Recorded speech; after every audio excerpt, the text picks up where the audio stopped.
அல்லேலூயா. 3 யோவான் ஆமென் 2வது வசனத்தில் என்ன எழுதப்பட்டிருக்கிறது? பிரியமானவனே, உன் ஆத்துமா வாழுவது போல் நீ எல்லாவற்றிலும் வாழ்ந்து எல்லாவற்றிலும் வாழ வேண்டும் என்று ஆண்டவர் விரும்புகிறார். Praise the Lord. அல்லேலூயா. பக்கத்துல உங்களை கையை பிடிச்சு கொஞ்சம் சொல்லுங்க, நீங்க வாழ வேண்டும் என்று இயேசு விரும்புகிறார். பக்கத்துல நல்ல கையை பிடிங்க. ஆமென், பிடிச்சிங்களா? நீங்க வாழ வேண்டும் என்று இயேசு விரும்புகிறார். சொன்னீங்களா? சொல்லுங்க, அடுத்து சொல்லுங்க, விட்டுட்டீங்களே. நீங்க சாக வேண்டும் என்று சாத்தான் விரும்புகிறான். அல்லேலூயா. சத்தமாய் சொல்லுங்க பார்க்கலாம். அல்லேலூயா. நாம் வாழ வேண்டும் என்று ஆண்டவர் விரும்புகிறார். நாம் அழிய வேண்டும் என்று சாத்தான் விரும்புகிறான். ஆனா யாருடைய விருப்பம் செயல்படும்னா ஆண்டவருடைய விருப்பம். அல்லேலூயா. கைகளை வைத்து சொல்லுங்க பார்க்கலாம். அல்லேலூயா.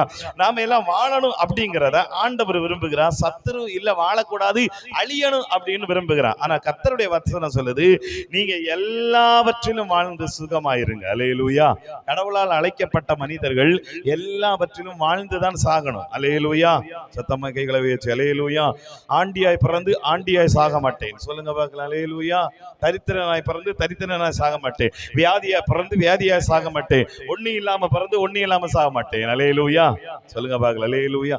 நிறைவாய் கடவுள் நம்ம அதுக்கு தான் அழைச்சிருக்கிறார். Price the Lord. ஆமென். நீங்க ஏற்கனவே இருந்த மாதிரியே அப்படியே போய் கடைசியில சாகணும்னா இயேசு உங்களை அழைக்க வேண்டிய அவசியமே இல்ல. நீங்க பாவியா பிறந்து பாவியாய் சாகணும்னா இயேசு உங்களை அழைக்க வேண்டிய அவசியம் இல்ல. நீங்க தரித்திரத்திலே பிறந்து தரித்திரத்திலே சாகணும்னா இயேசு உங்களை அழைக்க வேண்டிய அவசியம் இல்ல. இயேசு ஐஸ்வர்யமான், இயேசு பெரியவர், இயேசு சுகமளிக்கிறவர், இயேசு அற்புதம் செய்கிறவர்னா நம்ம அந்த அற்புதத்தை பெற்றுக்கொள்ளணும். அல்லேலூயா.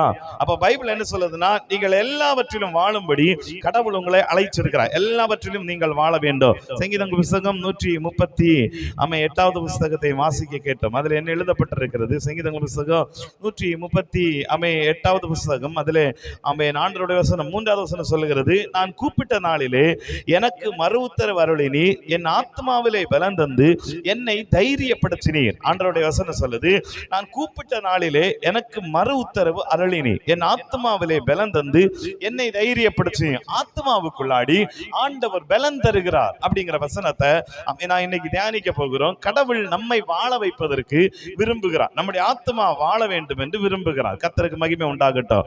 சங்கீதங்கள் புத்தகத்திலே 19வது புத்தகம், அதிலே 7வது வசனத்தை திருப்பிக் கொள்வோம். முதலாவது, ஆத்மாவை உயிர்ப்பிக்கிறதுக்கு ஆண்டவர் செய்யக்கூடிய காரியம் என்ன?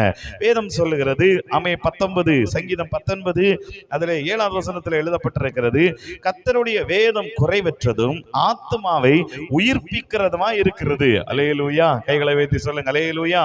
அப்படியே சங்கீதங்கள் புத்தகம் 119க்கு வாங்க. சங்கீதங்கள் புத்தகம் 119 திருப்பிக் கொள்ளுங்கள். அங்கே இந்த வசனம் எழுதப்பட்டிருக்கிறது. என்ன அப்படின்னு பாத்தீங்கன்னா, சங்கீதங்கள் புத்தகம் 119 25வது வசனத்தை நீங்கள் வாசித்தால் அங்கு எழுதப்பட்டிருக்கிறது, என் ஆத்துமா மண்ணோடு ஒட்டி கொண்டிருக்கிறது, உமது வசனத்தின்படி என்னை உயிர்ப்பியும். அந்த வசனம் சொல்லுது, கர்த்தருடைய வேதம் குறைவற்றதும் ஆத்மாவை உயிர்ப்பிக்கிறதுமா இருக்கிறது. இங்க சங்கீதக்காரன் சொல்லுகிறார், என்னுடைய ஆத்மா மண்ணோடு ஒட்டி இருக்கிறது, உம்முடைய வசனத்தை அனுப்பி என்ன உயிரடைய பண்ணும். Praise the Lord. அல்லேலூயா. அங்க சொல்லுகிறது ஆத்மாவை உயிர்ப்பிக்கிறது. நம்முடைய வசனம் கர்த்தருடைய வசனம் நம்ம வாழ்க்கையில உயிரை கொண்டு வரும். அல்லேலூயா. கைகளை வைத்து சொல்லுங்க பாக்கலாம். அல்லேலூயா. நம்முடைய ஆத்மா பல நேரங்களில் கலங்கி நிற்கிறது, சோர்ந்து நிற்கிறது, தவித்து நிற்கிறது. சில நேரங்களில் நம்முடைய ஆத்மா எல்லாவற்றையும் ஒன்று வெறுத்து நிற்கிறது. பார்த்திருக்கீங்களா? சில நேரங்களில் நம்ம சில காரியங்களை வெறுத்துறோம். சில நேரத்தில் மனிதர்கள் சொல்லுவாங்க, நான் வாழ்வதையே வெறுக்கிறேன். அல்லேலூயா. சாகணும்னு விரும்புறேன். இனி என் வாழ்க்கையே சொல்லி கேள்விப்பட்டிருக்கேன், வாழ்க்கையே வெறுத்து போச்சு. அல்லேலூயா. சோத்திர. அல்லேலூயா. ஆனா இங்க சொல்லுது, வாழ்க்கையை உயிரடைய பண்ணுகிறது ஆண்டவருடைய வார்த்தை. அல்லேலூயா. அப்படி வெறுத்து போன நிலைமையிலும் இல்லாமல் இருக்கிற நிலைமையிலும் கடவுள் என்ன செய்கிறார் பாருங்க, ஆத்மாவை உயிரடை பண்ணி விடுகிறார். இதான் வாழக்கூடிய அனுபவங்கள். ஆத்மாவுக்கு ஒரு ஜீவன் தருகிறார். நம்ம ஆத்மா உயிரடையும் அப்படின்னு சொல்லப்பட்டிருக்கிறது. அதனால ஆண்டவர் சொல்லுகிறார், ஆண்டவர் நம்முடைய ஆத்மாவில் எப்படி பலன் தர்றார் தெரியுமா? வசனத்தை அனுப்பி. சங்கீதம் 119:25 சொல்லுது, என் ஆத்மா மண்ணோடு ஒட்டி கொண்டிருக்கிறது, உமது வசனத்தின்படி என்னை உயிர்ப்பியும். Price the Lord. அல்லேலூயா. நம்முடைய ஆத்மா ஏன் பிரச்சனையில மாட்டுது அப்படின்னா, ஒரு முக்கியமான காரியத்தை சங்கீதக்காரன் சொல்லுகிறான். என்ன பிரச்சனை அப்படின்னா, மண்ணோடு மண்ணு. அல்லேலூயா. மண்ணு தான் நமக்கு பிரச்சனை. நம்ம எல்லாம் எதுல உருவாக்கப்பட்டோம்? மண்ணினால உருவாக்கப்பட்டோம். Price the Lord. இப்ப அவர் என்ன சொல்றாரு, என் ஆத்மா எங்க ஒட்டிட்டு இருக்கு? மண்ணு. அப்ப இந்த மண்ணு எதை குறிக்குது? Praise the Lord. அல்லேலூயா. மண் எதை குறிக்கிறது? நம்முடைய மாம்சத்தை குறிக்கிறது. அல்லேலூயா. உலகம், மாம்சம், பிசாசு இதெல்லாத்தையும் குறிக்கிறது. அப்போ நம்முடைய ஆத்மா எதை சார்ந்து இருக்கிறதுனா மாம்சீகத்தை சார்ந்து இருக்கிறது, உலகத்தை சார்ந்து இருக்கிறது. அதான் பிரச்சனை. அப்போ இங்க ஒட்டி இருக்கிற ஒரு மனிதனை விடுவிக்கிறதுக்கு வசனம் உள்ள கிராஸ் ஆகணும். அல்லேலூயா. சத்தமாய் சொல்லுங்க அல்லேலூயா. இப்ப இது ஆத்மான வைங்க, இது மண்ணுன்னு வைங்க, இது ரெண்டையும் ஒட்டிட்டு இருக்கு, அப்படித்தானே? ஒட்டிட்டு இருக்கு. இதை கிராஸ் பண்ணணும்னா ஒண்ணு கீழே வரணும். அல்லேலூயா. இப்போ ரெண்டும் கிராஸ் ஆயிடுச்சா, தப்பிடுச்சா, ரெண்டு பக்கம் போயிருச்சு. அப்ப இது ரெண்டையும் பிரிக்கிறது என்ன தெரியுமா? கடவுளுடைய வார்த்தை. அப்போ ஒரு மனிதன் பாவத்தோடு ஒட்டி கொண்டிருக்கிறான், ஒரு மனிதன் உலகத்தோடு ஒட்டி கொண்டிருக்கிறான், ஒரு மனிதன் மாம்சத்தின் கிரியைகளோடு இணைந்துட்டு இருக்கிறான். இப்ப இந்த இணைஞ்சிட்டு இருக்கிற இந்த காரியத்தை இணைய இணைய இணைய அவனுக்குள்ள மரணம் பேலன்ஸ் செய்து கொண்டிருக்கிறது. அல்லேலூயா. சோத்ர அல்லேலூயா. நீங்கள் உலகத்தோடு ஒட்டி போக உலகத்தின் பாவத்தோடு நெருங்க நெருங்க நெருங்க உங்களுக்கு மரண வெள்ளை அடிச்சிருச்சு. அல்லேலூயா. சோத்ர ஆமாவா இல்லையா? அல்லேலூயா. ஆமே. நமக்கு சாவு மணி சாத்தா அடிச்சிட்டு இருக்கிறான். இப்ப நீங்க பாவத்தோடு இணைஞ்சிட்டு இருக்கீங்கன்னு வைங்க.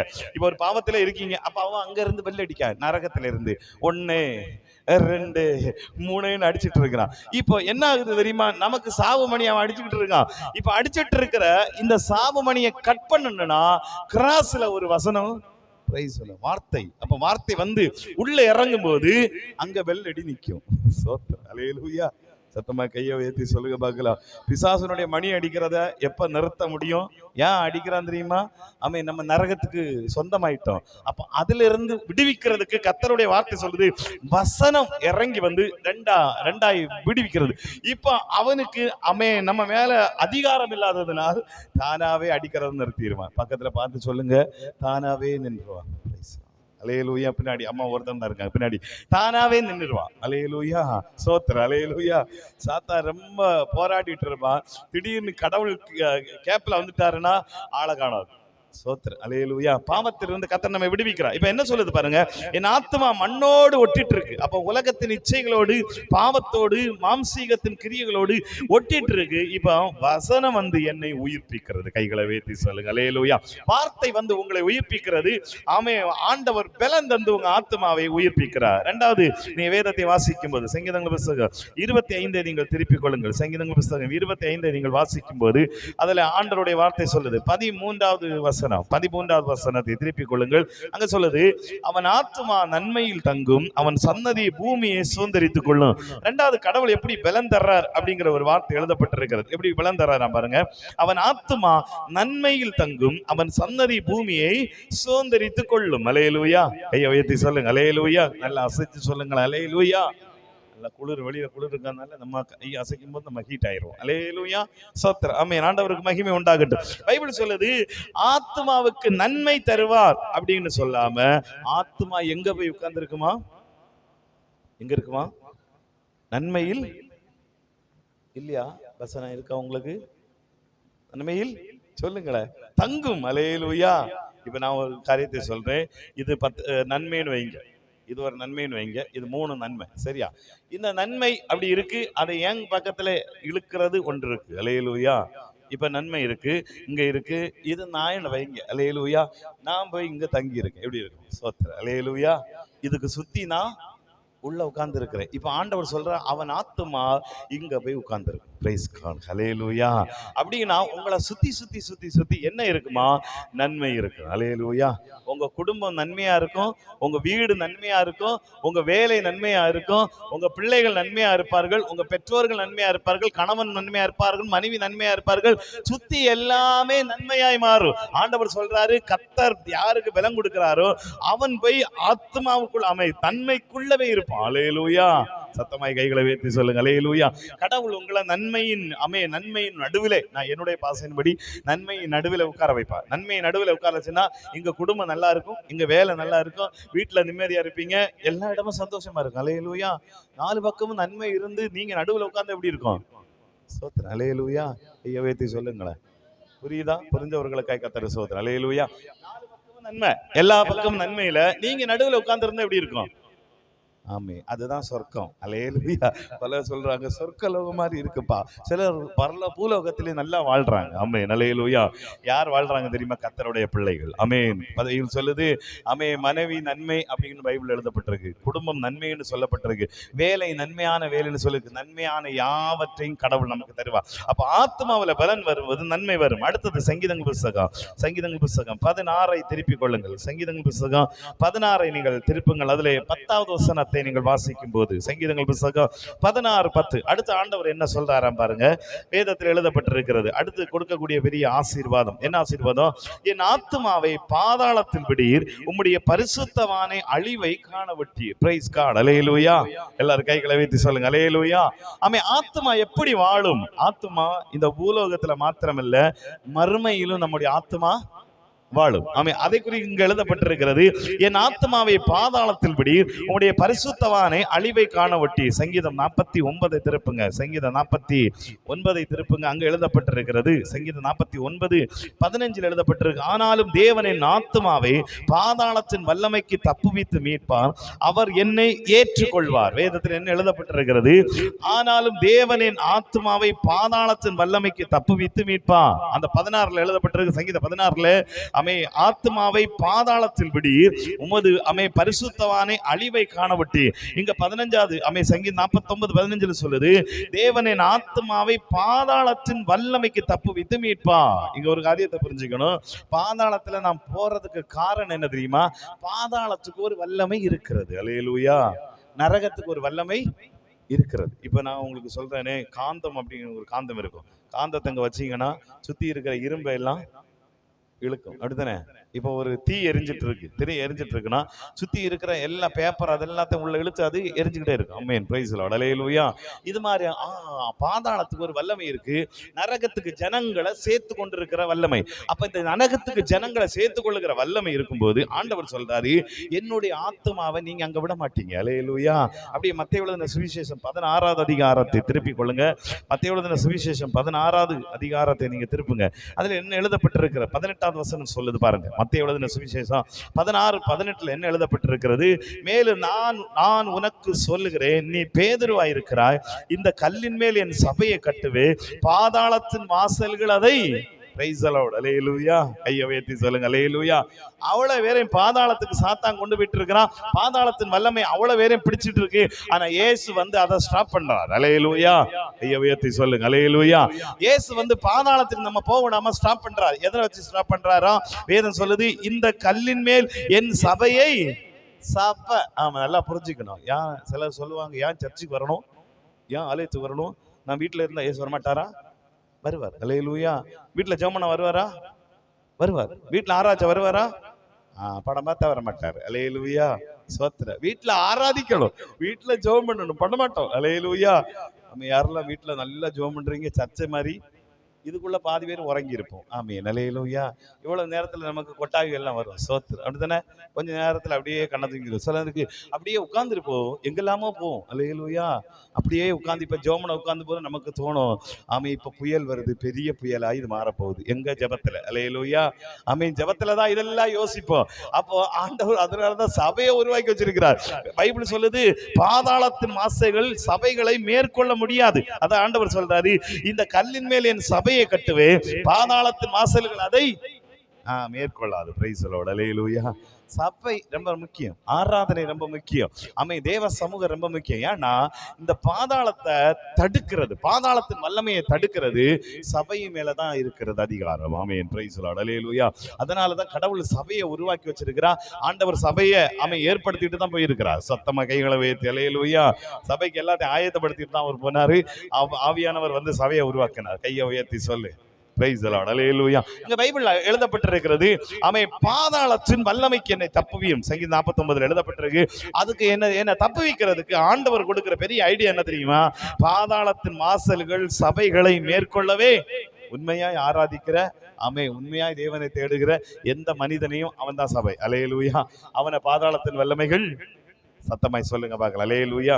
அப்போ பாதாளத்திலிருந்து நம்மை ஆவியானவர் நம்முடைய ஆத்மாவை மீட்டுக் கொள்ளுகிறார். அடுத்து ஒரு காரியத்தை தியானிக்க போகிறோம். சங்கீதங்கள் புத்தகம் 34 திருப்பிக் கொள்ளுங்கள். சங்கீதங்கள் புத்தகம் 34 திருப்பிக் கொள்ளுங்க. அதுல ஆண்டவருடைய வசனம் சொல்லுகிறது. சங்கீதங்கள் புத்தகம் 34 22வது வசனத்தை வாசிக்கும் போது அங்க எழுதப்பட்டிருக்கு. சங்கீதம் 34:22 சொல்லுது, கர்த்தர் தமது ஊழியக்காரரின் ஆத்மாவை மீட்டுக் கொள்ளுகிறார், அவரை நம்புகிற ஒருவன் மேலும் குற்ற சுமராது. கைகளை வைத்து சொல்லுங்க அல்லேலூயா. கர்த்தர் பலன் தந்து நம்ம ஆத்மாவை வாழ வைக்கிறார். எப்படி வாழ வைக்கிறாரு பாருங்க. இங்க எழுதப்பட்டிருக்கிறது, கர்த்தர் தமது ஊழியக்காரனின் ஆத்மாவை மீட்டுக் கொள்ளுகிறார். நல்லா புரிஞ்சுக்கணும். கைகளை உயர்த்தி அல்லேலூயா. ஆண்டவர் எல்லாவற்றுக்கும் மேலாய் ஊழியம் செய்கிறவர்களை ரொம்ப ஆசீர்வதிப்பார். Praise Lord. அல்லேலூயா. ஊழியம் செய்கிறவர்கள். இன்னொரு வசனத்தை நான் உங்களுக்கு காமித்து கொடுக்கிறேன். அதுல என்ன எழுதப்பட்டிருக்கு பாருங்க. அழகான வசனம் பாருங்க. சங்கீதங்கள் புஸ்தகம், சங்கீதங்கள் புஸ்தகத்தை நீங்க திருப்புங்க. அதுல ஆண்டவருடைய வசனம், ஊழியக்காரன் ஆத்மாவை கடவுள் மீட்டுக் கொள்கிறார். சங்கீதம் 135:14 திருப்பிக் கொள்ளுங்க. சங்கீதங்கள் புஸ்தகம் 135:14 என்ன சொல்லுது பாருங்க. அதுல எழுதப்பட்டிருக்கிறது, கர்த்தர் தம்முடைய ஜனத்தின் மேல் நியாயம் விசாரித்து தம்முடைய ஊழியக்காரர்கள் மேல். Praise the Lord. அல்லேலூயா. சங்கீதம் 34:22 என்ன சொல்லுது? ஊழியக்காரன் ஆத்மாவை காப்பாற்றுகிறான் சொல்லப்பட்டிருக்கு. இங்க எழுதப்பட்டிருக்கு, கர்த்தர் தம்முடைய ஜனத்தை நியாயம் விசாரித்து தம்முடைய ஊழியக்காரர்கள் மேல். Praise God. அல்லேலூயா. வசனத்தை நல்லா குறிச்சு வைங்க. ஆண்டவர் நியாயம் செய்யும் போது, அப்படின்னா ஜட்ஜ்மெண்ட் பண்ணும்போது, இவனை பார்த்து சொல்றாரு, ஐயோ பாவம், சோத்திரம், எனக்காக ஏதாவது செஞ்சானே. இருக்கீங்களா? புரியுதா உங்களுக்கு அந்த வசனம்? அப்போ எல்லாரும் அழிக்க போகும்போது இவனை பாக்குறாரு, எல்லாரையும் மொத்தமா நாசம் பண்ணும்போது இவனை பாக்குறாரு. பார்க்கும்போது என் வார்த்தை இவன் சொன்னானே, இவனுக்கு ஏதாவது செய்யணுமே. எப்படி இருக்கு பாருங்க. அல்லேலூயா. அதனால ஏதாவது செய்யுங்க ஊழியம். அல்லேலூயா. சத்தமா கையை உயர்த்து. அல்லேலூயா. ஒண்ணு இல்லைன்னா ஒரு 10 பேருக்காவது ஜெபம் பண்ணுங்க வீட்டுல இருந்து. ஆமென். சோத்திரம். அல்லேலூயா. அது ஒரு ஊழியம். ஆமென். ஒண்ணு இல்லைன்னா சர்ச்சில் வந்து ஜெபம் பண்ணுங்க, அது ஒரு ஊழியம். ஆலயத்துக்காக ஜெபம் பண்ணுங்க, அது ஒரு ஊழியம். அல்லேலூயா. எதுவுமே முடியலையா, எனக்கு இதை கிளீன் பண்ண தான் தெரியும், அதையாவது செய்யுங்க. அல்லேலூயா. சத்தமாய் சொல்லுங்கள். அல்லேலூயா. ஒண்ணு முடியல, ஒரு டாக்ஸ் கொடுக்குறேன் நான் அப்படின்னு செஞ்சு பாருங்க, அது ஒரு ஊழியம். ஆமென். கர்த்தர் சொல்றா இதெல்லாம். அப்போ பைபிள் நமக்கு என்ன சொல்லுதுன்னா, ஊழியக்காரர்கள் மேல் ஆண்டவர் பரிதாபப்படுகிறாராம். அப்போ அவனை பரிதாபப்பட்டு அவனுடைய ஆத்மாவை மீட்டெடுக்க பிரயாசப்படுகிறார். அவன் கடைசி வரைக்கும் ஒரு மனுஷன் கூட ரொம்ப போராடுவார், எல்லாரோடும் போராடுகிறார். அதிலும் ஊழியக்காரர்கள் மேல் ரொம்ப போராடுகிறார். எதுக்கு தெரியுமா? அப்படியாவது அவனை காப்பாத்திரணும். அல்லேலூயா. சோத்திரம். அல்லேலூயா. வேதத்துல நீங்க வாட்சி பாருங்க.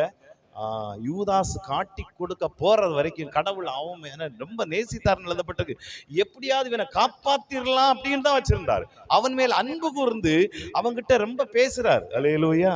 எப்படியாவது காப்பாத்திரலாம். ஆனா அவன் இல்ல நான் சாவேன்னு செத்தான். அல்லேலூயா. காட்டி கொடுத்தே சாவேன்னு என்ன பண்றது? தண்ணியில அடிச்சுட்டு போறவனை பிடிக்க முடியாதுன்னு ஒருத்தர் எனக்கு சொல்லி கொடுத்தார். அல்லேலூயா. சத்தமாய் சொல்லுங்கள். அல்லேலூயா. அப்ப அவன் போய் தான் ஆகணும். அதனால அவனை வேற வழி இல்லை, அப்படிப்பட்ட ஒரு சூழ்நிலை. ஆனா கடவுள் கடைசி வரைக்கும் போராடுகிறார். அதனால நீங்க என்ன செய்யுங்க? ஊழியம் செய்யுங்க. அல்லேலூயா. ஒன்னும் இல்லையா, சர்ச்சில் வந்து கொஞ்ச நேரம் சர்ச்சுக்காக ஜெபம் பண்ணுவதே பெரிய ஊழியம். ஆமாவே இல்லையா? ஆமே. ஆலயங்களுக்காக, சபைகளுக்காய், ஊழியர்களுக்காய், விசுவாசிகளுக்காய், எல்லாருக்கும் காத்திருந்து வீட்டிலையோ சபையில வந்து ஜெபம் பண்ணுங்க. அப்புறம் உங்களுக்கு கிடைச்ச நேரத்தில் எதையாவது ஒன்று செய்யுங்க. ஒன்னும் இல்லைன்னா இந்த தூத்து தொலைச்சி இந்த சேரையாவது போடுங்களேன். அல்லேலூயா.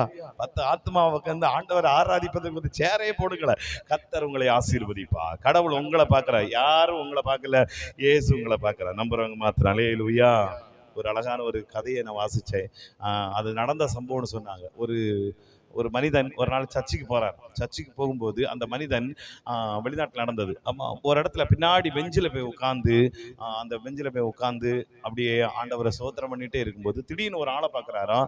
அந்த இடத்த எல்லா இடம் சேரை தொடச்சி அப்புறம் பெஞ்சை தொடச்சி சபையெல்லாம் கிளீன் பண்ணிட்டு இருக்கிறாராம். இவர் அந்த மனிதனை பார்க்கும்போது இவருக்கு ஒரு மாதிரி பரிதாபமாக இருந்துச்சாச்சே, இந்த ஆலயத்தை போய் இப்படியெல்லாம் கிளீன் பண்ணுறாரு, இந்த மனுஷனுக்கு ஏதாவது பைசா கொடுக்கணும் அப்படின்ட்டு காசை எடுத்துட்டு போறாராம். அப்போ எடுத்து அவர்கிட்ட சொன்னாரா, நீ இந்த ஆலயத்துக்காக எவ்வளோலாம் செய்கிற அப்படின்னு சொல்லிட்டு காசு கொடுக்கும்போது அவர் சொன்னார், இல்லை வேண்டாம் அப்படின்னு சொல்லும்போது, இல்லை நீ வச்சுக்க அப்படின்னு சொன்ன, இல்லை எனக்கு வேண்டாம்னு சொல்லிட்டு போயிட்டாரா. போயிட்டு இருக்கும்போது இவர் பின்னாடியே போறாரு. இந்த மனுஷன் எங்க போறான்னு பார்த்தா விலை உயர்ந்த ஒரு கார்ல ஏறி போனாரா. அல்லேலூயா. ஐயோ ஏத்தி சொல்லுங்க பாருங்க. அல்லேலூயா. கடைசியில பார்த்தா அவன் மகாபெரிய பணக்காரனா. சோத்திரம். அல்லேலூயா. அவன் இறங்கி வந்து சேர தொடச்சு, பெஞ்ச தொடச்சு, சபையை தொடச்சு. பாருங்க, இதுதான் ஊழியம். கையை உயர்த்தி சொல்லுங்க பாக்கலாம். அல்லேலூயா.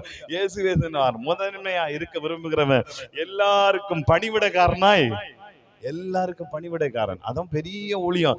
அப்ப ஆண்டவர் பாருங்க இதை கனம் பண்ணுகிறான், அவனை ஆசீர்வதிக்கிறான். நம்புறவங்க மாத்திரம் அல்லேலூயா. கடவுள் நம்முடைய ஆத்மாவிலே பலன் தருகிறான். நம்முடைய ஆத்மாவில பலன் தந்து நம்மை ஆசீர்வதிக்கிறார். Price the Lord.